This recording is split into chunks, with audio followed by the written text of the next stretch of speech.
Bonjour à vous et bienvenue à ce jour numéro 24 du programme 88 jours pour créer une pensée infinie. Et aujourd'hui, nous sommes le 8 septembre, donc le 8-9 2024, ce qui fait 8-9-8. Ce sont vraiment de très bons chiffres vraiment pour commencer à s'installer dans l'infini, dans la pensée infinie et bien sûr, si possible, aussi dans la vie infinie, même avec le corps physique, si on s'en sent si on sent l'appel de l'éternité en nous. Et bien sûr, moi, je sens cet appel, évidemment. C'est pour ça que je vous parle de pensée infinie. Alors donc aujourd'hui, je voudrais vous parler des rituels. La question que je me pose et que je vous pose et que nous allons nous poser demain dans le cours structuré et organiser la vie infinie, le rajeunissement et la vie infinie aussi d'ailleurs, hein, mais plus particulièrement, plus précisément le rajeunissement. Donc, est-ce qu'il faut instaurer des rituels pour devenir, pour rajeunir et pour vivre éternellement? Eh bien, ma réponse, ça va être bien sûr une réponse un petit peu de Normand, hein, c'est que il y a un moment quand on fait des grands changements dans sa vie, quand on a décidé vraiment de modifier des habitudes, des automatismes, des façons de se conduire, etc., si on veut vraiment changer les choses, il y a un moment où il faut instaurer un rituel, mais encore une fois, les rituels, déjà, c'est vous qui les fabriquez, les organisez, hein, vraiment, c'est beaucoup mieux quand c'est vous qui les créez, qui les inventez, parce qu'un rituel, il doit vous ressembler pour être efficace. Il doit tenir compte de vos qualités et de vos défauts, c'est-à-dire est-ce que vous êtes capable, par exemple, de tenir un automatisme, un rituel tous les jours. Voilà, ça peut être un défi, hein. Moi, par exemple, j'ai passé une grande partie de ma vie à être en retard. Et donc, je dois tenir compte à chaque fois de ce problème en moi parce que je ne peux pas être à l'heure tous les jours avec des rendez-vous et avoir une montre, etc. Donc, pour moi, la solution créative à ce problème de retard, hein, qui était donc congénital, hein, ma mère était souvent en retard, mon père aussi, parmi mes enfants, certains aussi sont en retard, enfin bref, le retard, pour moi, c'est aussi une qualité, c'est une capacité à vivre en dehors du temps et à oublier le temps et à- à être capable de s'affranchir du temps. Moi, voilà, je vois toujours, si vous voulez, dans les problèmes, le bon côté. Et ce bon côté, ça a été vraiment déjà d'accepter que c'est pas forcément un défaut que d'être en retard, hein, parce que pendant quelques décennies, j'ai culpabilisé, j'ai tout essayé pour essayer d'être à l'heure. Et donc, ça, c'est la première chose. Donc, accepter qui on est et s'aimer quand même, hein, se tolérer dans ces problèmes-là, et trouver des solutions créatives, je vous disais donc. Et donc, ma solution, ça a été eh bien, d'inventer ma vie, de m'inventer ma,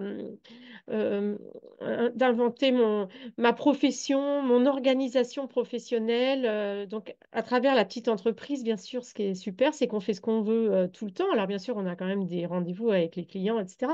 Mais vous voyez, moi, le plus grand confort pour moi, c'est l'enregistrement des vidéos parce que du coup, je suis détendue. Je me dis, oh là là, je vais pas me mettre à bégayer ou me mettre à hésiter ou me mettre à me contredire ou encore parfois me mettre à me critiquer moi-même. Donc, quand ça m'arrive de faire ça, eh bien, je coupe, hein, et c'est tout bête. Et surtout, donc, grâce à ça, grâce au fait que je ne fais pas une vidéo à horaire prédéterminé, eh bien, ça me permet vraiment de me détendre, d'enregistrer au moment où j'ai vraiment les idées claires et vraiment quelque chose à dire parce que tenir à faire des vidéos tous les jours et être intéressant tous les jours, eh ben, c'est quelque chose quand même, c'est un sacré miracle, je trouve. En tout cas, moi, c'est très confortable pour moi de ne pas avoir d'horaire, de me dire, en gros, je fais une vidéo par jour, j'ai droit une fois de temps en temps, une fois ou deux par semaine, de ne pas pouvoir, hein, notamment avec mes impératifs familiaux ou mes impératifs personnels divers et variés. Voilà, donc, vous voyez, être à l'heure, pour moi, ça a été quelque chose de difficile à gérer. Et donc maintenant, je suis capable d'être à l'heure, mais pas trop souvent. C'est-à-dire une ou deux fois par semaine. Quand je dois être à l'heure pendant 10 jours d'affilée, c'est pas évident. C'est pas évident et c'est pas très confortable surtout en fait, hein. Je peux le faire, mais bah voilà, dans la vie éternelle, moi, j'ai pas envie de vivre comme ça. Donc, quand on est persuadé et qu'on sait vraiment qu'on va vivre éternellement, eh bien, on est obligé, si vous voulez, de se créer une vie qui est en harmonie avec qui on est. Et donc, moi, j'aime pas trop les horaires. Mais j'essaye de respecter les personnes à qui je donne des rendez-vous, bien sûr, et vous verrez que je ne manque pas mes rendez-vous, hein. Mais voilà, il ne m'en faut pas trop en même temps, et j'aime avoir des journées entières sans aucune contrainte horaire, parce que voilà, c'est pour moi, c'est une condition importante pour rester créative, rester lumineuse et joyeuse, c'est de pouvoir varier les activités dans une journée autant que je veux. Voilà. Alors la question, c'était, faut-il un rituel? Les bonnes habitudes dont je vous parlais, les rituels que nous devons instaurer pour prendre de nouvelles habitudes, c'est plutôt sur des choses importantes, plus importantes que d'être à l'heure, c'est-à-dire des choses créatives et qui ont toujours une vision extrêmement lointaine dans le futur. C'est-à-dire que quand j'enseigne le rajeunissement, je sais que j'œuvre pour l'évolution de l'humanité. Et dans ces cas-là, quand je trouve qu'il faut changer des choses dans cette direction, de la vie éternelle, de la santé pour tous, de la joie infinie de chacun. Quand je suis dans ces objectifs de réalisation et d'harmonie du monde entier, eh bien, dans ces cas-là, je trouve qu'il peut être utile d'utiliser des rituels pour accélérer l'intégration des connaissances. Et donc, concernant la vie éternelle ou le rajeunissement, eh bien oui, je pense que nous devons installer des rituels afin d'intégrer de manière automatique des réflexes infinis. C'est ça qui est important, c'est pas d'être à l'heure. Moi, je trouve que d'être à l'heure, moi, je ne sais pas si vous avez entendu, mais il y avait un des reportages sur Arte là-dessus, mais être à l'heure, c'est la dictature. Ça va de pair avec le capitalisme, hein, c'est Du la rendement, voilà, dictature. c'est ça que je voulais dire. Ça va avec euh, les, les gens qui travaillent dans le travail à la chaîne dans les usines. On est obligé de garder tous le même rythme pour pas empêcher la chaîne de fonctionner. Donc pour moi, les humains qui travaillent à la chaîne, c'est pas ça le futur infini. On n'est pas venu sur la Terre pour être des robots qui travaillent à la chaîne dans une usine.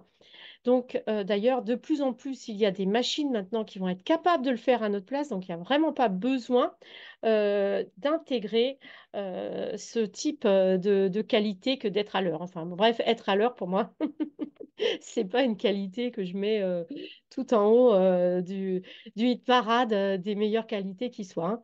Voilà. C'est utile, c'est sûr. Je suis la première à être un petit peu contrariée quand on me fait attendre trop longtemps. Mais si vous voulez, je suis contrariée, mais en même temps, je suis prête. Généralement, j'ai toujours deux, trois autres choses à faire en même temps. Et je suis assez patiente finalement. Mais s'il vous plaît, si vous prenez rendez-vous avec moi, soyez quand même à l'heure parce que parfois, j'ai des impératifs, notamment quand je dois aller chercher mes enfants à l'école à 20 kilomètres de chez moi. Donc ça, c'est un impératif sur lequel je ne peux pas transiger parce que j'ai fait des enfants, je les ai mis au monde, dans une civilisation qui a des horaires. Et donc, nous devons respecter les horaires de l'école parce que, voilà, mon fils, il a choisi au lycée de retourner au lycée. Donc, j'ai réussi à déscolariser mes deux derniers quand même assez longtemps pour m'affranchir des horaires. Mais vous voyez, l'idée, c'est que c'est que il faut quand même, pour changer un monde, il faut quand même rester un peu intégré dans ce monde. Et notamment, si nos enfants veulent être intégrés dans ce monde, et les enfants, ils ont envie de faire partie Au d'une moment où ils s'en vont société, de et la quand maison. les enfants, ils s'accrochent à la société. Donc la société telle qu'elle est aujourd'hui, elle fonctionne avec beaucoup d'horaires. Et donc, oui, pour l'instant encore, nous devons respecter des horaires. Voilà, pour cette grande digression sur les horaires. Donc l'idée des rituels pour moi, et notamment les rituels de rajeunissement ou de vie éternelle, ils vont nous servir à intégrer des habitudes infinies. Alors, par exemple, quand vous voulez rajeunir, il est bon, par exemple, de créer un rituel rajeunissant que vous allez reproduire chaque jour ou tous les 2, 3 jours, enfin comme c'est vous qui choisissez votre rythme, bien sûr, mais tous les jours, c'est mieux. Moi, je vois avec le piano, quand je fais d'un jour sur l'autre, le lendemain, j'ai pas oublié ce que j'ai fait la veille. Si j'attends 5, 6 jours, bah, je me rappelle plus exactement sur quelle vidéo j'ai travaillé, etc. Donc, du coup, donc ça, c'est bien, je fais ça quand je veux, mon piano, mais respecter des horaires réguliers va vous permettre d'intégrer certaines choses. Et notamment, dans le rajeunissement, moi, je conseille non seulement d'avoir des rituels euh, tous les jours, mais également des rituels pas seulement oraux. Parce que des rituels, qu'est-ce qu'on entend par rituel? Voilà la question. Un rituel, c'est quelque chose qui revient et pour se rappeler. Alors, pour certaines personnes, ça peut être juste des prières qu'on répète, etc. Je pense qu'il est important dans le rajeunissement d'associer, par exemple, des gestes. Donc, je parlais de ça dans le premier cours. Par exemple, tous les matins, au moment où vous mettez votre crème, sur le visage, vous pouvez vous dire, eh bien, je suis en train de rajeunir ma peau et vous visualisez votre peau complètement lisse et complètement pulpeuse et très belle, etc., sans imperfection, etc. Donc, vous voyez, c'est un rituel qui est en rapport avec le corps. Et donc, vous pouvez utiliser tous les rituels que vous faites déjà pour l'hygiène de votre corps, c'est-à-dire au moment où vous vous douchez, par exemple, vous pouvez vous dire, je purifie toutes les énergies de vieillesse du corps, je nettoie tout ça et j'envoie donc toutes les traces de vieillesse dans l'eau et elles s'en vont dans le siphon de la douche, vous voyez. Donc vous pouvez comme ça instaurer des réflexes infinis dans votre vie de tous les jours. De la même manière, de manger en conscience, en vous disant, je mange pour vivre infiniment, éternellement, je mange pour rajeunir, eh bien, vous allez voir que vous allez développer un intérêt sur ce que vous mangez, si ce n'est pas encore le cas. Bon, il y a beaucoup de personnes qui, avec l'âge, s'intéressent de près à ce qu'ils mangent. D'ailleurs, ceux qui ne s'y intéressent pas ne durent pas très longtemps. Donc, on est vraiment invité à se dire, ce que je mange me rend infini. Vous savez que si vous vous dites ça, je mange ce fruit qui a mûri au soleil dans mon jardin. En ce moment, moi, j'ai des tomates magnifiques. Et je mange mes salades de tomates en me disant, mes tomates me rendent éternelle. Surtout si vous m'avez suivi, si vous avez suivi beaucoup de vidéos, vous savez peut-être que j'ai planté mes tomates à côté du saule pleureur que j'ai régénéré, qui était pratiquement mort, hein, et que j'ai pu l'année dernière vraiment ressusciter. Et donc, je me dis, si vous voulez, que mon saule pleureur, il envoie, puisqu'il a compris la vie éternelle et la résurrection, il envoie la vie éternelle dans toutes les plantes qui se trouvent autour de lui. Et finalement, j'ai mis tous mes légumes autour de lui. Il est tout entouré d'une cour, ce joli saule pleureur qui est en train de reprendre vie de plus en plus. Là, il est magnifique, hein. Je l'ai arrosé un petit peu quand il a fait chaud parce que j'avais peur pour lui encore. Donc, je m'occupe beaucoup de lui. Et donc, si vous vous occupez beaucoup du saule pleureur, eh bien, il ressuscite. Si vous vous occupez beaucoup de votre corps physique et de son harmonie, de sa jeunesse, de, de sa, de son côté vraiment lumineux, de son côté euh, euh, divin, hein. Si vous comprenez que votre corps est divin, eh bien, il va rajeunir beaucoup plus facilement. Et donc, vous devez vous rappeler, et c'est ça, les rituels, c'est vraiment de ramener des pensées infinies de nombreuses manières, de manière extrêmement variée, mais tout le temps.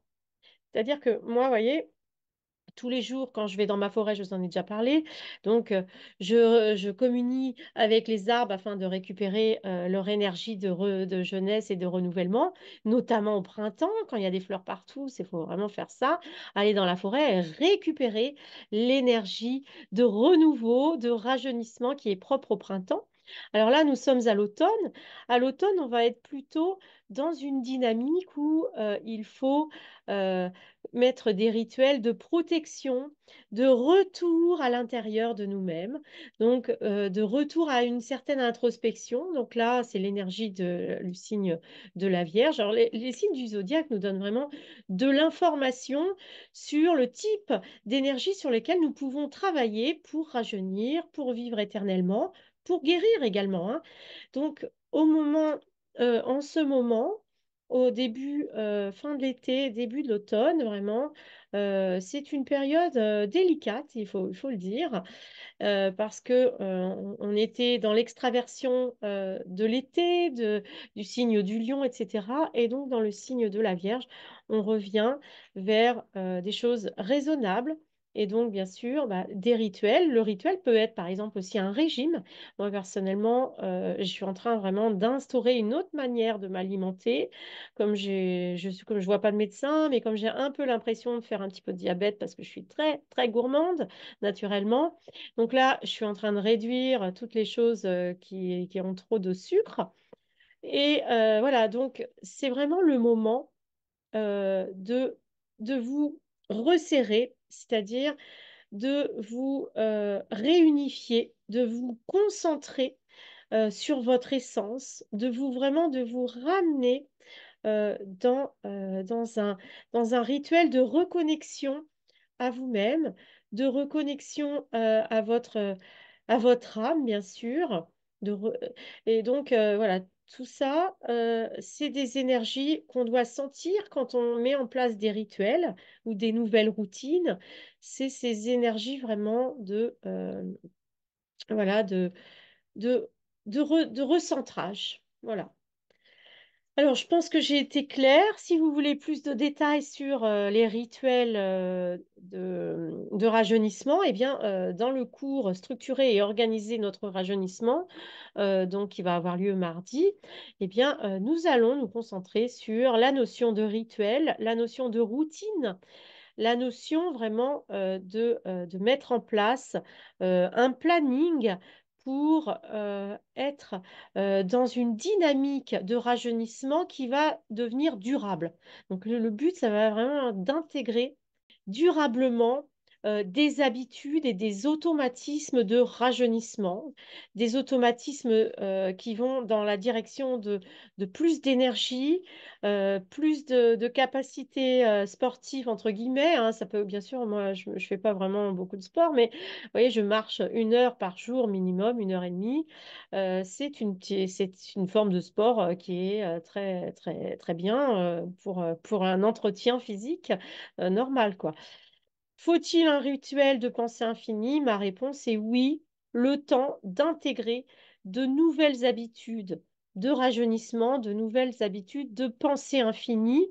Donc ça peut être donc rajeunissement, c'est dans le corps, mais ça peut être également rajeunissement de nos événements, c'est-à-dire vraiment refaire les choses qu'on faisait quand on était plus jeune, parce qu'il y a des choses que avec le temps, on se dit, oh, mais ça, non, maintenant, je suis trop vieille. Non, dites-vous jamais ça. Vous n'êtes jamais trop vieux, vous n'êtes jamais trop vieille pour vivre intensément.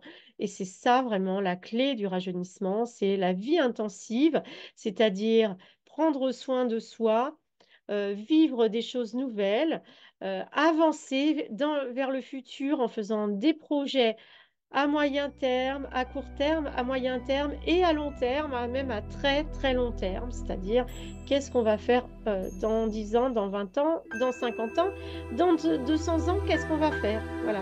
Donc tout ça, c'est pas forcément, on n'est pas obligé d'y croire de but en blanc, mais c'est des phares vers lesquels on se dirige. Voilà. Je vais vous laisser là parce que j'ai été extrêmement bavarde aujourd'hui encore. Je croyais faire court et je fais long. Voilà.